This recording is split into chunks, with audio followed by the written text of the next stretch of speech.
நந்தன் பாட்டு வெளியீட்டு விழாவிற்கு வருகை தந்திருக்கிற என் உயிர்க்கினிய உறவுகள், பெரிதும் நான் போற்றுகிற மதிக்கிற ஊடகவியலாளர்கள், இங்கே அமர்ந்திருக்கிற என் அன்பிற்கினியவர்கள் அனைவருக்கும் என்னுடைய அன்பும் வணக்கமும். நந்தன் பாட்டு வெளியீட்டு விழா என்று இதை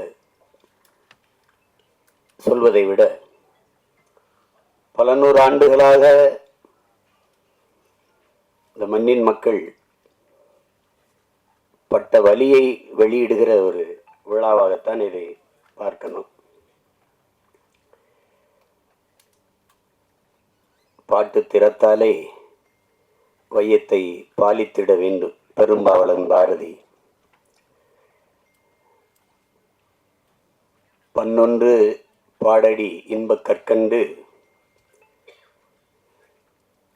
பரிமாறு துயர் தீரும் இது நல்ல தொண்டு என்று பாவேந்தன் பாரதிதாசன். பாடும் பணியே பணியாய் அருள் தேடும் என்று சுந்தர அனுபூதி. இசை வடிவாய் நின்ற நாயியே என்று அபிராமிப்பட்டர். இவர்களெல்லாம் பாடி இந்த இசையால் உலகத்தின் எல்லா துயரங்களையும் போக்க முடியும், அளப்பரிய இன்பத்தை அடைய முடியும்.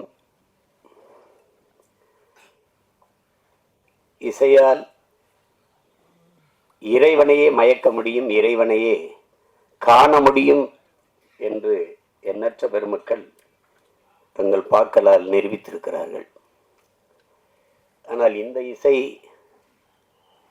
நந்தன் வெளியிடுகிற இசை, இறைவனை காண அல்ல, ஒரு நல்ல மனிதனை காண்பதற்கு, மானுடமுள்ள ஒரு மனிதனை காண்பதற்கு அவன் வெளியிடுகிற இசை. ஒளியை அடிப்படையாக வைத்து உருவாவதுதான் இசை.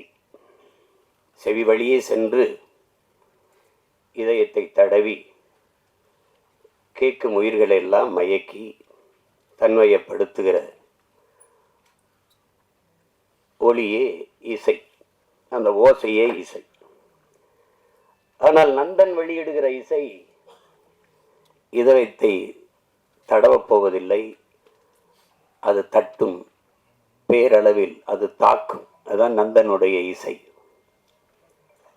காரணம், அந்த இசையை மீட்டுகிற வீணை அதன் நரம்புகள் கம்பிகளால் ஆனவை அல்ல, இரத்தமும் சதையும் உள்ள மானுடனின் நரம்பினால் பின்னப்பட்டவை.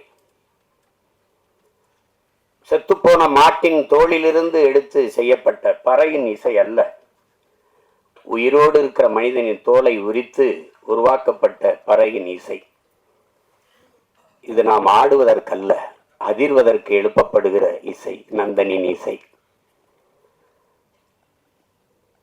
நாம் கேட்டு சிலிப்பதற்கல்ல, சிந்திப்பதற்கு, நாம் ரசிப்பதற்கல்ல இந்த இசை, ஆழ்ந்து யோசிப்பதற்கு எழுப்பப்படுகிற இசைதான் என் தம்பி ரா சரவணன் உருவாக்கியிருக்கிற நந்தனின் இசை.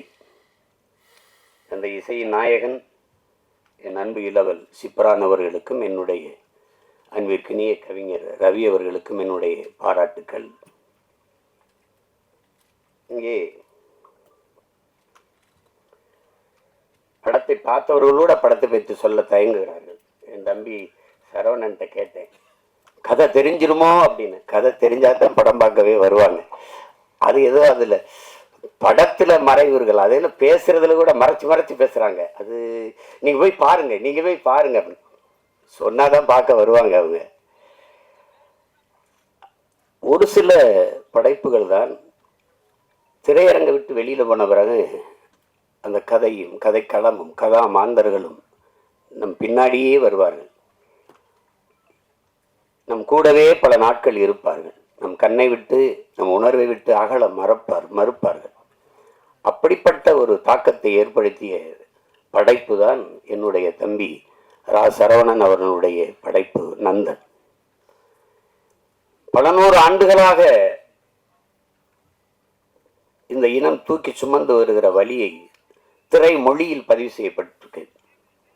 நந்தனை எரிக்கும் போது நந்தன் எப்படி கதறி அழுதிருப்பானோ அந்த கதறல் தான், அந்த கதறல்களின் சில சிதறல்கள் தான் இந்த திரைக்காவியம். இது இங்கே தம்பி சசி அவர்கள் சொல்லும்போது இது ஆகச்சிறந்த ஒரு பதிப்பு. அது டப்புன்னு இந்த படத்தை பார்த்து அப்படி மறந்துட்டு கடந்தெல்லாம் போக முடியாது. அவ்வளவு ஒரு பதிப்பு. அது ஒவ்வொரு காட்சிகளும் அவ்வளவு கவனமாக பதியப்பட்டிருக்கு. அப்படிதான் நான் பார்க்குறேன். இங்கே பல நாட்கள் பார்க்கணும்னு அதை என் தம்பி சரவணன் வலியுறுத்தி நேரம் இல்லாமையால் ரொம்ப நேரம் நெருக்கடிகளில் பார்த்தும் கூட அந்த படம் எவ்வளவு வேலைப்பளுவும் என்னை விட்டு நீங்காத அந்த காட்சிகள் என்னை அழித்து கொண்டிருக்கிறது. அவ்வளவு பெரிய தாக்கத்தை அந்த படம் தந்திருக்கு. இதில் படத்தின் மாந்தர்கள், குறிப்பாக என்னுடைய தம்பி சசி, அவன் நடித்த அயோத்தி படத்தை பார்த்து நான் பாராட்டினேன். என்னுடைய அருமை சகோதரர் ட்ரைடன் தியேட்டர் அந்த ரவிதான் தயாரித்திருந்தார். அது ஒரு சிறந்த படம். ஆனால் என் தம்பி சசியாகவே இருப்பான். அதில் அது கதாபாத்திரம் அவனை நகர்த்தும். ஆனால் இந்த கதையில், இந்த படத்தில் முதல் பதிவிலிருந்து சசியை நீங்கள் மறந்து விடுவீர்கள். சசி என்ற ஒரு நடிகன் நீங்கள் இதுவரை திரையில் பார்த்த அந்த கலைஞன் இல்லை. உண்மையிலே அது கூடுப்பானையாகவே வாழ்ந்திருப்பான். அப்படி ஒரு உடல் மொழி, அவனுடைய உரையாடல் உச்சரிப்பு அவ்வளவு அருமையான ஒரு வெளிப்பாடு. அதை எவ்வளவு பாராட்டினாலும் தகும். அதற்கு பிறகு அது புதிய அறிமுகமாக இருக்கிற சுருதி அவர்களினுடைய கதாபாத்திரம், அதனுடைய பங்களிப்பு, புதியவர் என்று யாரும் சொல்ல முடியாது திரையில். என்னுடைய தம்பி சமுத்திரக்கனி படத்தில் சிறிய நேரம் வந்தாலும் அதுதான் அது. இந்த சமூகம் ஒரு மானுடனை எப்படி பார்க்கணும், சக மனிதனை அப்படிங்கிறத அந்த கதாபாத்திரம் சொல்லுது. ரொம்ப ஆழமான கதாபாத்திரம். இந்த மொத்த திரைக்கதையை தூக்கி நிறுத்துகிற ஒரு ஒரு ஒரு ஒரு ஒரு கதாபாத்திரம் இருக்குது. அதை நடிச்சிருக்கிறவன் என் தம்பி பாலாஜி சக்திவேல். நானும் என் தம்பி சசியும் பேசிகிட்டு இருக்கும்போது, பாலாஜி என்னடா அப்படி நடிச்சிருக்கான் அப்படி. அவன் கதாபாத்திரம் மட்டும் மொத்த படத்தையும் தாங்கி நிறுத்து. ஒரே தூணில் ஒரு பெரிய கட்டடத்தை தாங்கி நின்னா அப்படியோ அப்படி நிற்கிது அந்த கதாபாத்திரம். அவ்வளவு சிறப்பாக அது செஞ்சுருக்காங்க. அது செஞ்சுருக்கான். அது சும்மா சொல்ல முடியாது. தம்பி ஜிப்ரான் அவருடைய இசை, தம்பி சமுத்திரக்கனி குறிப்பிட்டது மாதிரி, ஒரு அழகான நிறைய பூக்களை வச்சு கோர்க்கிற போது ஒரு நார் தான் அதை தாங்கியிருக்கும். அது மாதிரி நிறைய காட்சிகள் அவருடைய இசையால் அப்படி அது அது அந்த அந்த தாக்கத்தை மிக அருமையாக பின்னணி இசையில் அவ்வளவு அருமையாக செஞ்சுருக்காரு.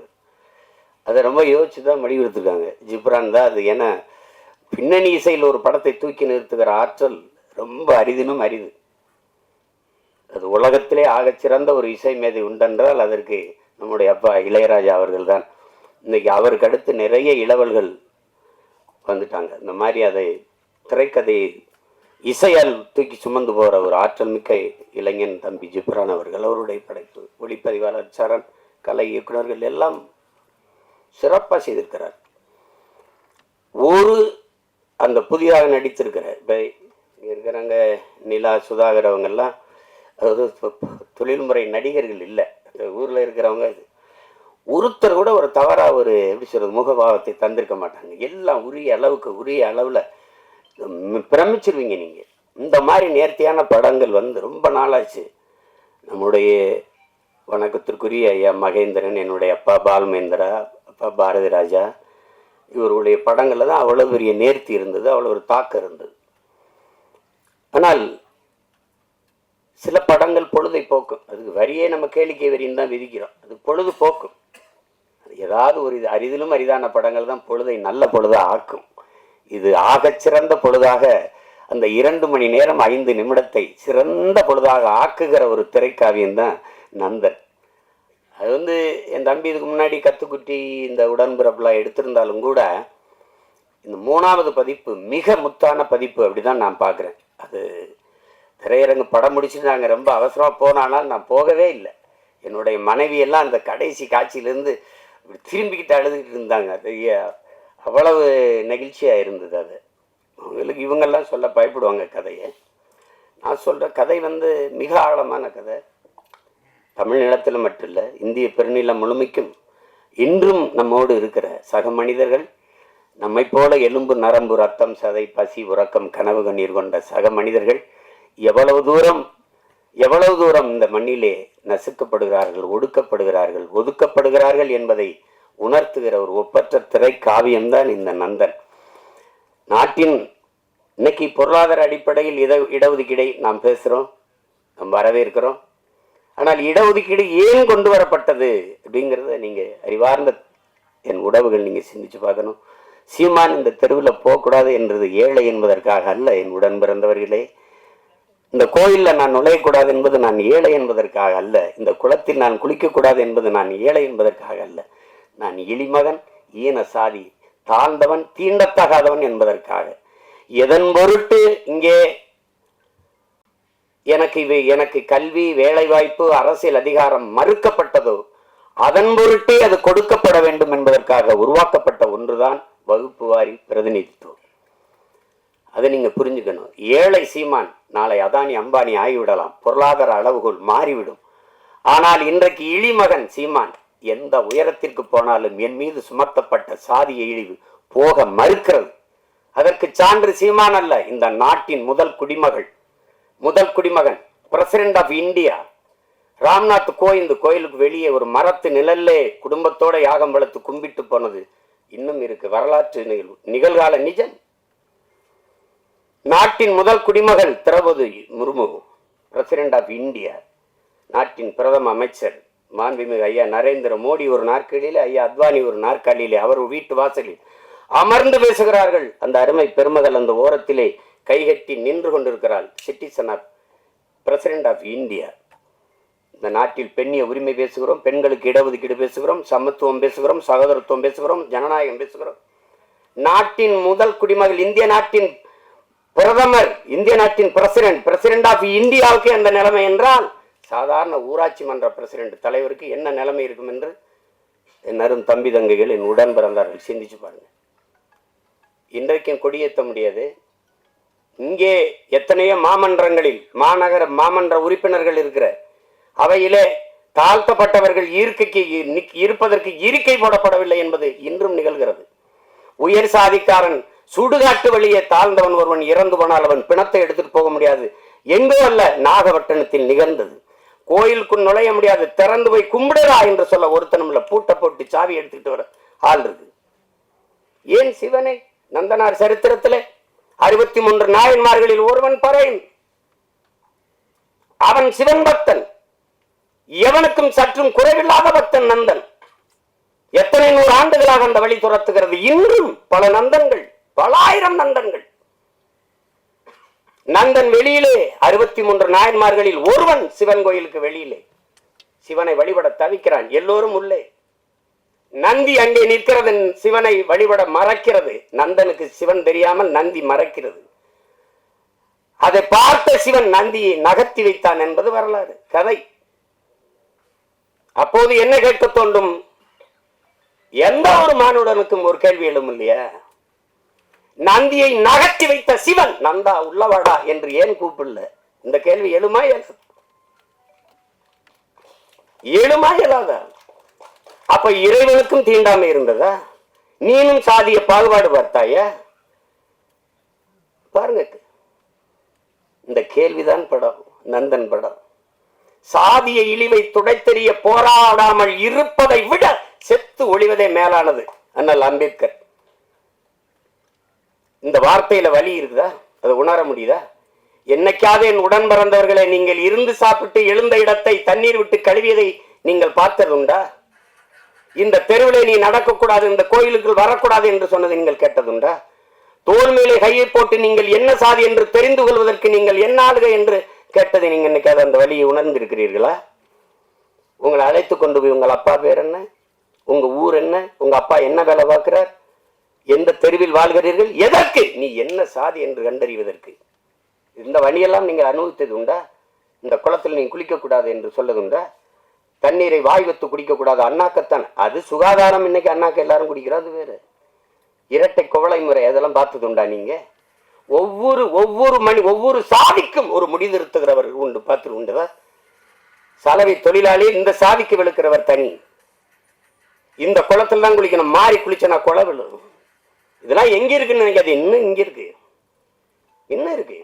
எத்தனை ஊராட்சி மன்ற தலைவர்கள் இந்திய நாட்டின் விடுதலை கொடியை ஏற்ற முடியாமல், கொடி விடுதலை கொடி, ஆனால் அவன் பெற்றிருக்கிறானா? சத்துணவு ஆயா தாழ்த்தப்பட்ட மகள், அவள் சமைத்து போட்டதை சாப்பிட மாட்டோம் என்று எத்தனை பிள்ளைகள் சாப்பிடாமல் போனது இல்லையா? அரசு சாப்பிட வைக்கிறதுக்கு என்ன முயற்சி? அவளை பணியிட மாற்றியதுதான் இன்றும் இங்க நிகழ்கிறது. உடன் பிறந்தவர்களே, நாகப்பட்டினத்துல சுடுகாட்டு வழி எடுத்துட்டு போக முடியல, சுடுகாட்டு வழியே. ஆனால் மாவட்ட ஆட்சியர் இங்க போனார், நீங்க எடுத்துட்டு போங்க, நான் பாப்போம்னு சொல்லல, மாற்று வழிதாரம் அங்க ஒண்டி போச்சுக்கிறங்க. இதுதான் இன்னும் இருக்கிற நிலைமை.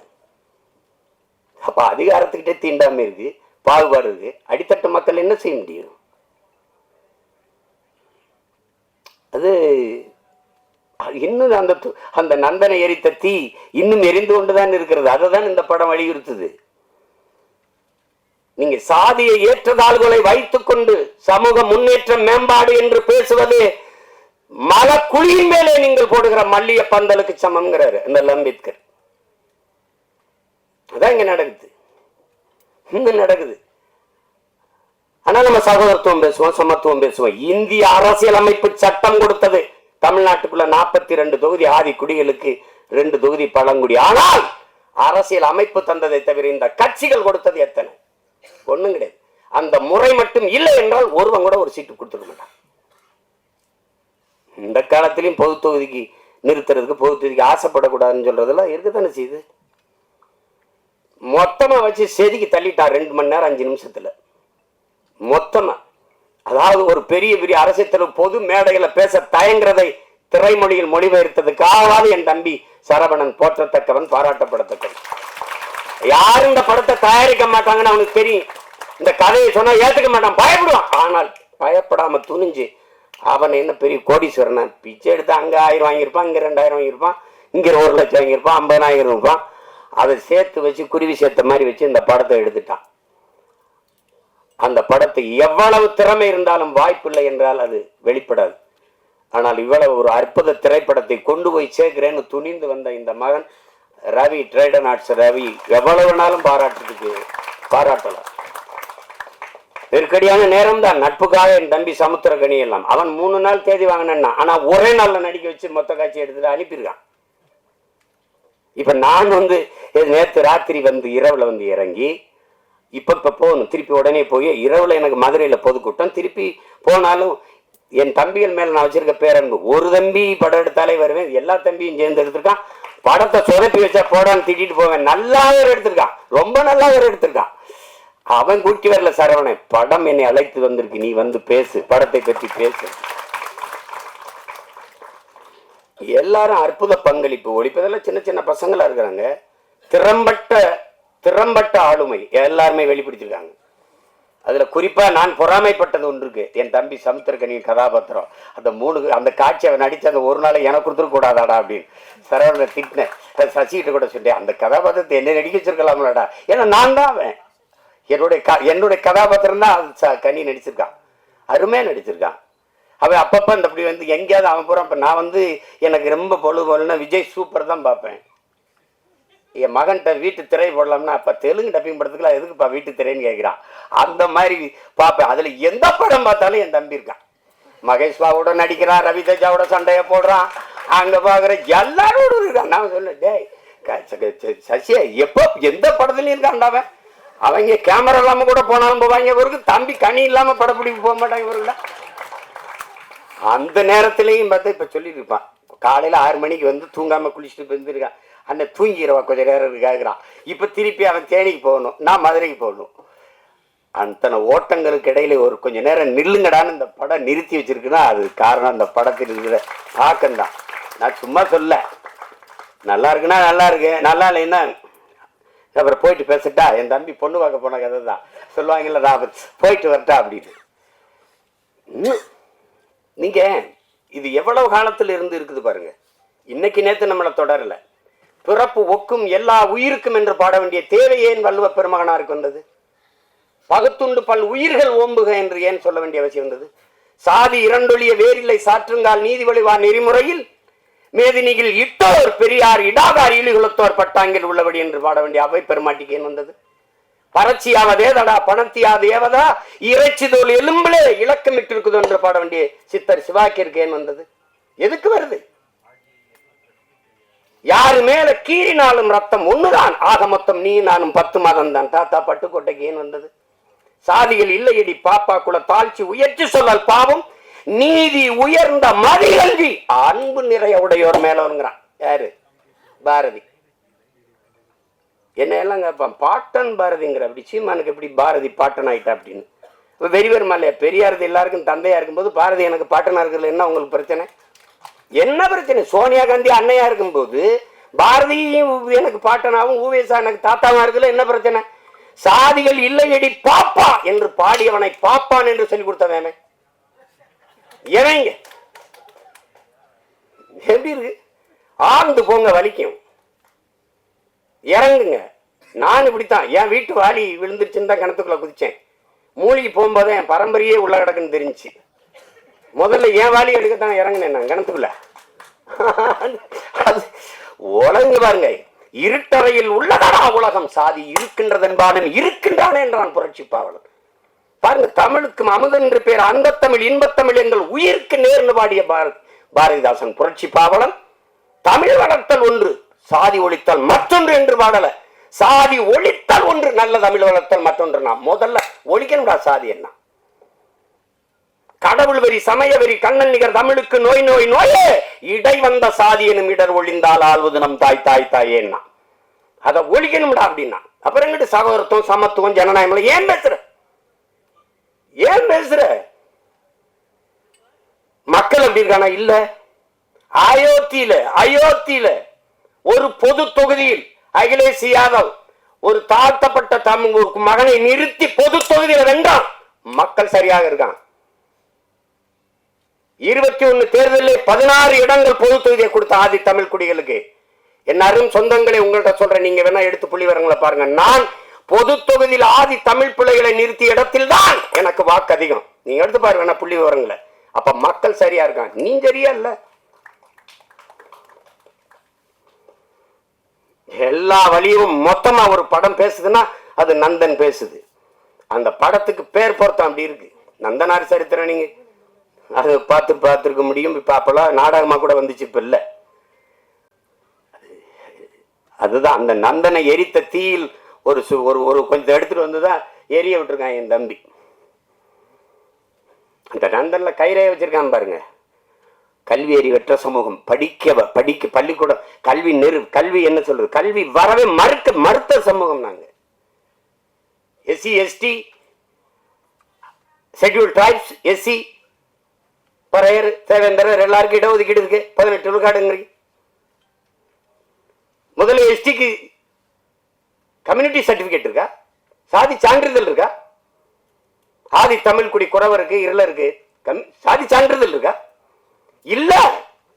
திருவண்ணாமலை மாவட்டத்தில் இல்லாம போராடும் போது இங்க இருந்து நான் வண்டி எடுத்துட்டு போய் இந்த மக்களோட உட்கார்ந்து பள்ளிக்கூடத்தை விட்டு கர்ப்பிணி பெண்கள் வேலைக்கு போகாம அந்த குறவர் குடி மக்கள் உட்கார்ந்து போராடு, அவங்களோட உட்கார்ந்து போராடி 3000 பேருக்கு சாதி சான்றிதழை நான் பெற்றுக் கொடுத்திருக்கிறேன் என்றால் அப்ப எந்த நிலைமையில் அவன் மக்கள் இருக்கான்? சாதி சான்றிதழ் இல்லாதவன் என்ன சலுகையை பெற முடியும்?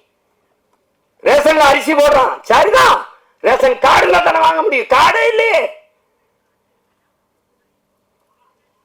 அந்த மக்களின் வழியை நீங்க அது பார்த்தாதான் தெரியும், அனுபவிச்சானது என்ன தெரியும். நமக்கு எல்லாமே செய்தி தான். விவசாயி செத்தாலும் செய்தி தான், நமக்கு மீனவன் செத்தாலும் செய்தி தான், எல்லாமே நமக்கு செய்தி தான். ஆனால் இந்த படத்தை பார்த்துட்டு அப்படி கடந்து போக முடியாது.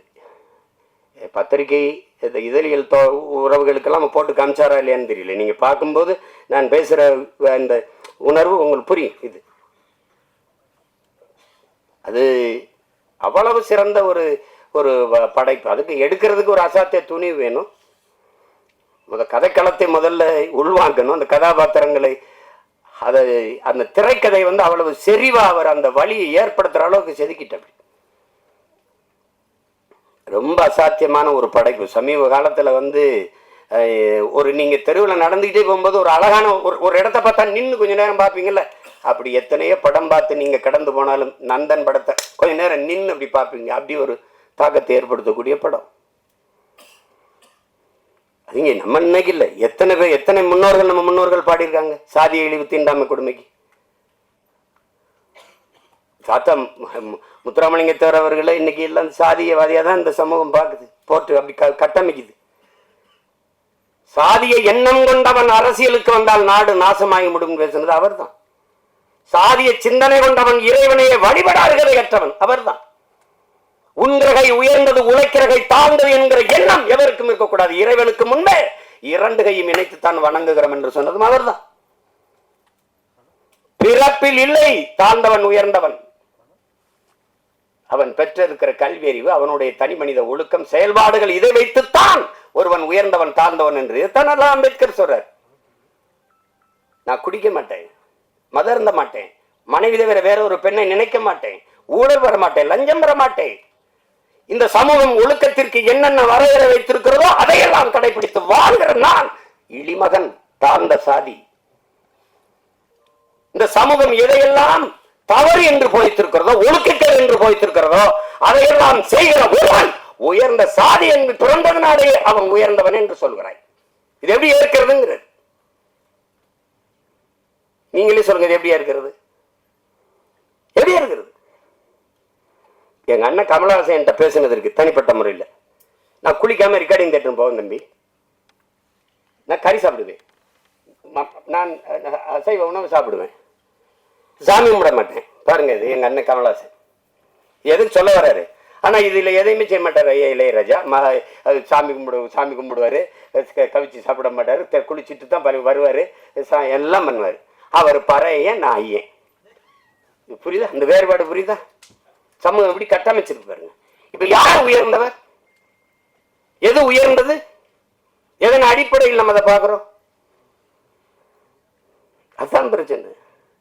ஒரு மனிதன் என்ன வழி இருந்தா பேசிட்டு பாருங்க. ஒரு மனிதன் ஒரு வாழ்நாளில் 10,000 புத்தகங்கள் படிக்கணும். இது சீன பழமொழி. ஐயா இறையன்பு எழுதின 10,000 மைல் பயணத்துல முதல்ல அதை எழுதியிருப்பார். 10,000 புத்தகங்கள் படிச்சிருக்கணும், 10,000 கிலோமீட்டர் பயணம் செஞ்சிருக்கணும். இது ஒரு மனிதனுடைய வாழ்நாள்ல.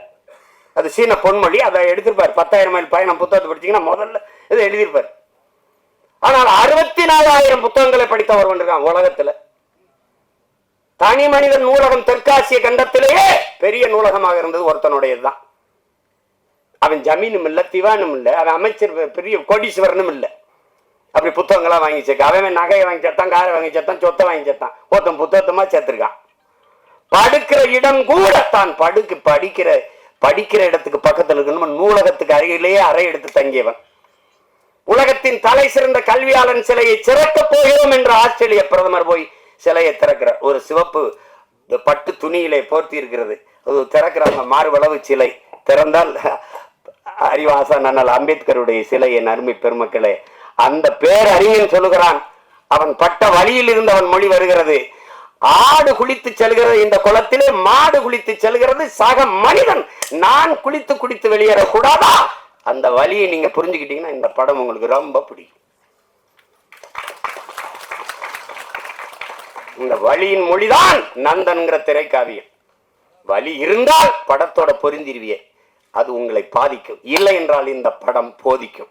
ஆனால் எப்படியாவது இந்த படம் உங்களை செய்யும். படைப்பு என்பது என்ன? என் உடன் பிறந்தவர்களே, ஒரு கல்லூரி வாசலில் ஒரு கல் இருக்குது, பெரிய கல்.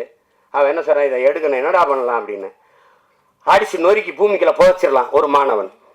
அதை எழுதிட்டு இது என்ன செய்யலாம்னு சொல்லுங்கடான்னா ஒருத்தன் எழுதிட்டு வரான். அடிச்சு நொறுக்கி சின்ன சின்ன கற்களா வச்சு பூமிக்குள்ள புதைச்சி விட்டுலாம் ஒருத்தன் இதை உடச்சி 2ஆ போட்டு படிக்கல்லாம் போட்டு எல்லாம் நடந்து போகலாம். அது எப்படி ஒருத்தன் எழுதுறான், அது தேவையற்ற பகுதியை நீக்கிடலாம். சரி நீக்கு பார்ப்போம்னா தேவையற்ற பகுதியை நீக்கினா அழகான சிலையா இருக்குது, அதை பார்த்து எல்லாரும் ரசிக்கிறான். இதுதான் படைப்பு. இது தேவையற்றதை நீக்கிறதுக்கான பெரிய முயற்சி தான் நந்தன்கிற ஒரு அழகிய கலைப்படைப்பு. அதை புரிஞ்சு கலைப்படைப்பு அதுதான். அதை என் தம்பி ஆளு ஒல்லியா இருக்கான், உளி மாதிரி இருக்கான்னா செதுக்கி இருக்கான். உளியே சிற்பியாக இருந்து செதுக்கிய படம் தான் திரைக்காவியம் தான் இந்த நந்தன். எவ்வளவு வேணாலும் நீங்க விட்டீங்கன்னா நான் எனக்கு விண்ணுறுதிக்கு நேரம் இருந்ததுன்னா பேசிட்டே இருப்பேன். அவ்வளவு தாக்கத்தை என்னுள்ள ஏற்படுத்திய ஒரு திரைக்காவியம் நந்தன். அயோத்தியிலே இதே தான். ஆனா அந்த திரையரங்க வாசல்ல தான் பேச முடிஞ்சது, இது மாதிரி பேச வாய்ப்பு இல்லை. இப்ப நிறைய கதையை சொல்லிட்டேன்னா அது இந்த வெளியிடுறவர் என் தம்பி ரவி கோச்சால் கோச்சுக்காரு. வெற்றி விழாவில் ஒரு தடவை வெற்றி 50 நாள் ஓடி ஓடி வரும்போது விழா எடுத்துரும், மறுபடியும் பேசுவோம், மிச்சத்தை பேசுவோம். ஒரு சிறந்த படைப்பு, ஆகச் சிறந்த படைப்பு. அருமை இளவல்கள் எல்லோரும் இணைந்து ஒப்பற்ற ஒரு திரைக்காவியத்தை தந்திருக்கிறார்கள். இன்றும் நம்மோடு வாழ்ந்திருக்கிற சக மனிதர்களின் வழி அதை திரையில் மொழிபெயர்த்த என்னுடைய தம்பி சரவணனுக்கு என்னுடைய அன்பு நிறைந்த வாழ்த்துக்கள், பாராட்டுக்கள். எவ்வளவு வேணாலும் சொல்லலாம். அவனோடு உடனிருந்த ஒத்துழைத்த ஒவ்வொரு திரைக்கலைஞர்களுக்கும் என்னுடைய அன்பும் வாழ்த்துக்களும். இங்கே இந்த செய்தியை எடுத்துக்கொண்டு போய் நீங்க எப்பவுமே நல்ல ஒன்றை பாராட்டி இருக்கிறீர்கள். இது ஒரு சிறந்த படைப்பு, கொண்டு போய் சேர்த்து இந்த படத்தை வெற்றி பெற செய்யுங்கள். எளிய கலைஞர்கள், இளைய கலைஞர்கள் சேர்ந்து உருவாக்கிய ஈடு இணையற்ற ஒரு திரைக்காவியம். இது வெற்றியடையட்டும். இன்னும் பல சிறந்த திரைப்படங்கள் நமக்கு உருவாகட்டும். அது இது ஒரு இது இது ஒரு ஒரு புரட்சி என்பது புரட்சி. பகத்சிங்கிட்ட போய் புரட்சினா என்ன? புரட்சி என்பது ரத்தம் சிந்தும் வன்முறையாகத்தான் இருக்க வேண்டும் என்பது அல்ல. அது துப்பாக்கி தோட்டாக்களை தொழுவதும் அல்ல. அப்ப எதுதான் பகத்சிங் புரட்சி? வெளிப்படையாகவே அநீதிகளால் கட்டமைக்கப்பட்ட சமூகத்தை தகர்த்து முற்றுமுழுதாக புதிய ஒரு சமூகத்தை படைப்பதுதான் புரட்சிங்கிறான். அப்படி ஒரு புதிய ஒரு சமூகத்தை படைப்பதற்கான முயற்சி தான் நந்தன் படம் ஏற்படுத்த போகிற புரட்சி. புரட்சி என்பது ஒவ்வொரு மனிதனின் காலுக்கு கீழே காத்து கிடக்கிறது காய்ந்த சருகுகளாக, ஒரு தீக்குச்சியின் உரசலுக்காக. அந்த தீக்குச்சி தான் நந்தன் பற்ற வைத்து போடுகிற தீக்குச்சி. அன்பிற்குரியவர்களை, புரட்சி தீ பற்றி எரியட்டும். மாற்றம் என்பது மானுட தத்துவம். மாறாது என்ற சொல்லை தவிர மற்றவை அனைத்தும் மாறிவிடும். மாறுவோம், மாற்றுவோம். புரட்சி ஓங்க. வாழ்த்துக்கள்.